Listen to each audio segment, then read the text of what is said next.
नमस्कार। कर्नाटक की 224 सीटों पर वोटिंग खत्म हो चुकी है और वोटिंग खत्म होती है 7 बड़ी एजेंसियों के एग्जिट पोल के आंकड़े सामने आ चुके हैं और उस हिसाब से कर्नाटक की 224 सीटों की बात की जाए तो लगभग 65% यहां वोटिंग हुई है।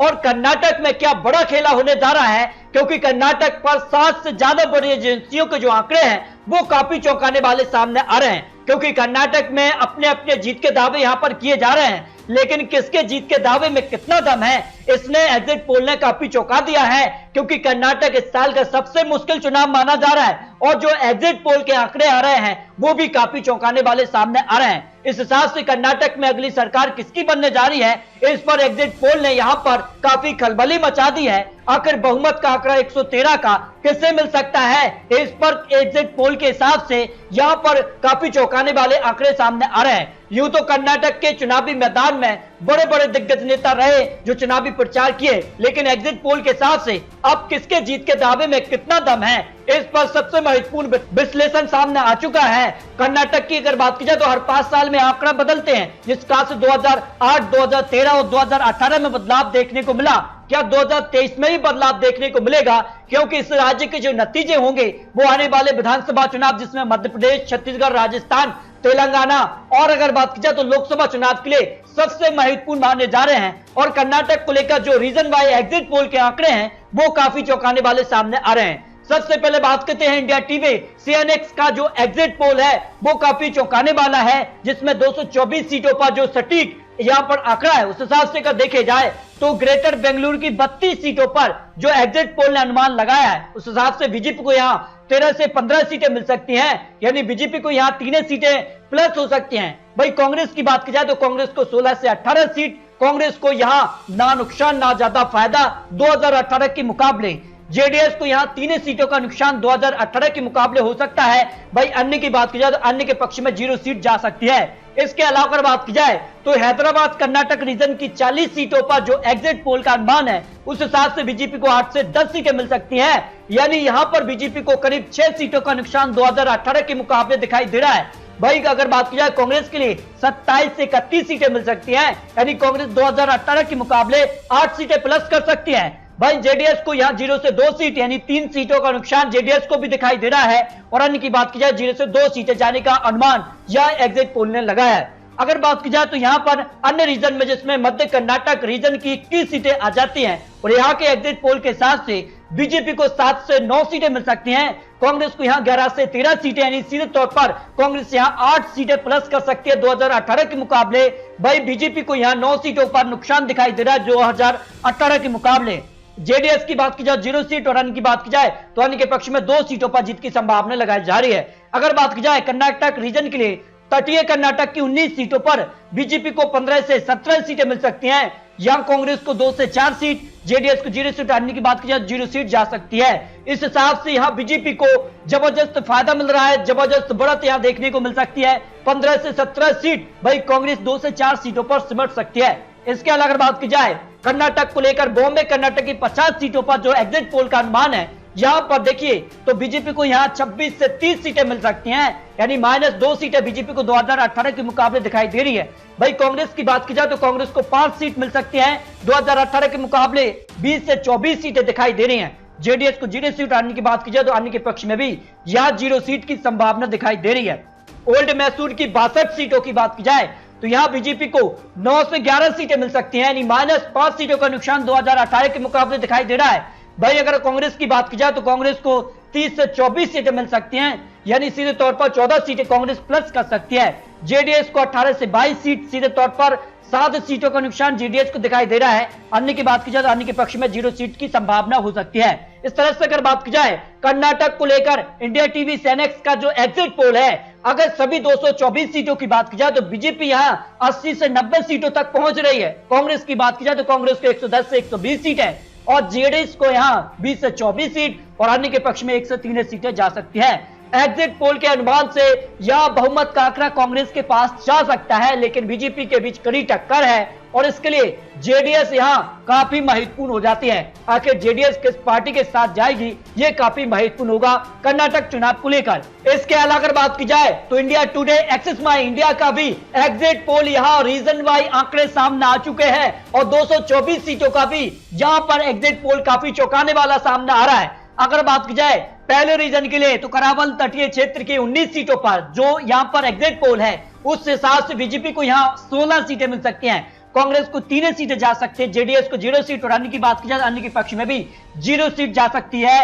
एक्सिस माई इंडिया आज तक का जो एग्जिट पोल सामने आ रहा है। इसके अलावा अगर बात की जाए बेंगलुरु शहर की 28 सीटों पर जो एग्जिट पोल का अनुमान है उस हिसाब से बीजेपी को 10 सीटें, कांग्रेस को 17 सीट, जेडीएस को 1 सीट और अन्य की बात की जाए तो अन्य के पक्ष में यहां 0 सीट जा सकती है। इसके अलावा अगर बात की जाए तो एक्सिस माई इंडिया ने जो अनुमान मध्य कर्नाटक की 23 सीटों पर लगाया है उस हिसाब से कांग्रेस को यहां 12 सीटें मिल सकती हैं, बीजेपी को 10 सीटें मिल सकती है, जेडीएस को 1 सीट और अन्य की बात की जाए तो 0 सीट जा सकती है।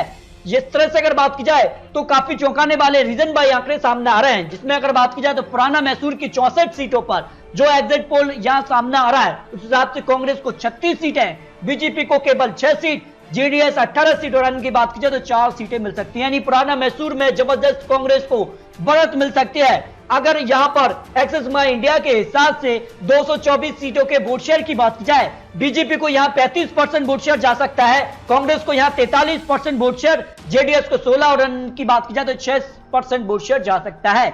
जब इस वोट शेयर को सीटों में कन्वर्ट किया जाए सभी 224 सीटों के लिए तो फिर देखिए आंकड़ा किस तरह से बदलता नजर आ रहा है। बेंगलुरु शहर में भी अगर रीजन के आंकड़े देखा जाए तो कांग्रेस को 17 सीट, बीजेपी 10 और जेडीएस को 1 सीट जा सकती है। लेकिन सभी 224 सीटों का जो एग्जिट पोल यहां पर इंडिया टुडे, एक्सिस माई इंडिया ने अनुमान लगाया उस हिसाब से कांग्रेस को पूर्ण बहुमत सरकार जा सकती है। 122 से 140 सीट कांग्रेस के पक्ष में, वहीं बीजेपी 62 से 80 सीट और जेडीएस 20 से 25 और अन्य की बात की जाए तो 3 सीटें अन्य के पक्ष में जा सकती हैं।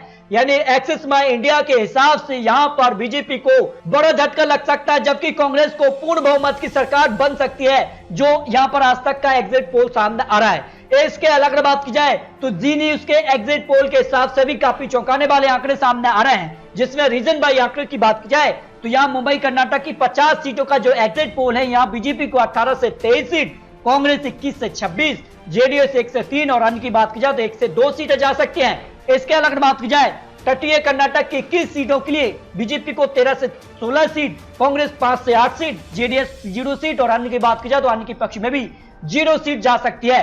इसके अलावा मैसूर कर्नाटक की 55 सीटों पर जो एग्जिट पोल यहां निकल कर आ रहा है उस हिसाब से बीजेपी को 6 से 9 सीट, कांग्रेस को यहां 23 से 28 सीट, जेडीएस को 20 से 26 सीट और अन्य की बात की जाए तो 1 सीट जा सकती है। यानी काफी चौंकाने वाले आंकड़े सामने आ रहे हैं। और जी न्यूज एग्जिट पोल के हिसाब से सीटों की एक बात की जाए इससे पहले वोट शेयर की भी बात कर लेते हैं। यहां कांग्रेस को करीब 41% वोट शेयर, सबसे बड़ी पार्टी कांग्रेस बन सकती है। यहां बीजेपी 36% वोट शेयर, जेडीएस को 17% और अन्य की बात की जाए तो 6% वोट शेयर जा सकता है। जब इस वोट शेयर को सीटों में कन्वर्ट किया जाए तो 224 सीटों पर जो एग्जिट पोल का अनुमान है उस हिसाब से बीजेपी को 79 से 94 सीटें जा सकती हैं, कांग्रेस को 103 से 118 सीट और जेडीएस को 25 से 23 सीट और अन्य की बात की जाए 2 से 5 सीट जा सकते हैं। यानी एग्जिट पोल के हिसाब से यहां कांग्रेस सबसे बड़ी पार्टी बन सकती है। बहुमत का आंकड़ा कांग्रेस को अपने दम पर भी मिल सकता है, लेकिन बीजेपी यहां पर करीब 100 सीटों के आसपास दिखाई दे रही है। उस हिसाब से फिर जेडीएस काफी महत्वपूर्ण हो जाती है कि जेडीएस क्या किंगमेकर की भूमिका में आएगी, तो शंकु सरकार के भी चांसेस दिखाई देते हैं। अगर रिपब्लिक भारत की बात की जाए तो रिपब्लिक भारत एग्जिट पोल के हिसाब से भी 224 सीटों पर जो एग्जिट पोल है उस हिसाब से बीजेपी 85 से 100 सीट, कांग्रेस 94 से 108 सीट, जेडीएस यहां 24 से 32 सीट और अन्य की बात की जाए 2 से 6 सीटें जा सकती हैं। यानी रिपब्लिक भारत एग्जिट पोल के हिसाब से भी यहां पर काफी खलबली देखने को मिल रही है। किसी को अपने दम पर बहुमत मिलता नजर नहीं आ रहा है, त्रिशंकु सरकार बनने के चांसेस दिखाई दे रहे हैं। इस हिसाब से जेडीएस यहां किंग मेकर की भूमिका में आ सकती है जो एग्जिट पोल का अनुमान है। इसके अलावा टाइम्स नाउ के हिसाब से भी जो एग्जिट पोल है ये काफी चौंकाने वाले आंकड़े हैं। बीजेपी को यहाँ पे 85 सीटें मिल सकती हैं, कांग्रेस को 113 सीट, जेडीएस को 23 और अन्य की बात की जाए तो 3 सीटें जा सकती हैं। यानी बहुमत का आंकड़ा जो 113 है उसको कांग्रेस यहां पार कर सकती है या उसके आसपास यहां दिखाई देती है, तो फिर काफी चौंकाने वाले आंकड़े बन सकते हैं। जेडीएस काफी महत्वपूर्ण यहां भी होती है, इस हिसाब से जेडीएस का साथ किसको मिलेगा उसके बाद काफी चौंकाने वाले आंकड़े बन सकते हैं। इसके अलावा अगर बात की जाए तो यहाँ काफी चौंकाने वाले आंकड़े जिसमें यहाँ पर जी न्यूज के हिसाब से और यहाँ पर न्यूज 18 का जो एग्जिट पोल है उसमें बीजेपी को 89 94 सीटें जा सकती, कांग्रेस 103 से 18 सीट और अन्य की बात की जाए 2 से 5 सीट और जेडीएस 25 से 33 सीटों पर आ सकती है। यानी अब बात की जाए तो सभी एजेंसियों के महा एग्जिट पोल की बात की जाए जिसमें रिपब्लिक भारत है, इसके अलावा बात की जाए टाइम्स नाउ, टीवी 9 भारत वर्ष का पोल है, जी न्यूज का और मटराइज का, इसके अलावा एक्सिस माई इंडिया ने सीधे तौर पर कांग्रेस को यहां पर पूर्ण बहुमत के आंकड़े दिखाए हैं। लेकिन सभी एजेंसियों के एवरेज आंकड़े यानी महा एग्जिट पोल के आंकड़े की बात की जाए तो देखिए 84 से 88 सीट बीजेपी के पक्ष में जा सकती हैं, कांग्रेस को 110 से 112 सीट और यहां पर बात की जाए यहां पर जेडीएस को 22 से 24 सीट और अन्य की बात की जाए 2 से 3 सीटें जा सकती हैं। यानी इस हिसाब से महा एग्जिट पोल के हिसाब से यहां पर कर्नाटक में फिर बहुमत का आंकड़ा यहां पर किसी को मिलता नजर नहीं आ रहा। त्रिशंकु सरकार बनने के चांसेस सबसे ज्यादा दिखाई दे रहे हैं जो महा एग्जिट पोल के आंकड़े सामने आ रहा है। लेकिन कुछ बड़ी एजेंसियों के हिसाब से यहां कांग्रेस को सबसे ज्यादा सीटें मिल सकती हैं, कर्नाटक में कांग्रेस सबसे बड़ी पार्टी बन सकती है, लेकिन कहीं ना कहीं जेडीएस किंग मेकर की भूमिका में आ सकती है। तो इस तरह से कर्नाटक को लेकर कुछ महत्वपूर्ण एजेंसियों के एग्जिट पोल अनुमान आपको दिखाएं, उस हिसाब से कर्नाटक में काफी चौंकाने वाले आंकड़े बन रहे हैं। आपको बता दें ये चुनावी आंकड़े चुनावी अनुमान है, जनता ने अपना फैसला ईवीएम में कैद कर दिया है जिसके नतीजे 13 मई को सामने आ जाएंगे। तो आपको क्या लगता है कर्नाटक में क्या बीजेपी का कमल बरकरार रहेगा या कांग्रेस की वापसी हो सकती है, इस पर आप राय रख सकते हैं। और महत्वपूर्ण विश्लेषण और यहां पर बात की जाए तो उपचुनाव पर भी वोटिंग हुई है उनके लिए और यहां निकाय चुनाव पर भी उत्तर प्रदेश में दूसरे चरण को लेकर बहुत जल्द आपको महत्वपूर्ण विश्लेषण देने वाले हैं, तो अपनी राय रख सकते हैं। मिलते हैं और लेटेस्ट और महत्वपूर्ण विश्लेषण के साथ, तब तक के लिए जय हिंद जय भारत।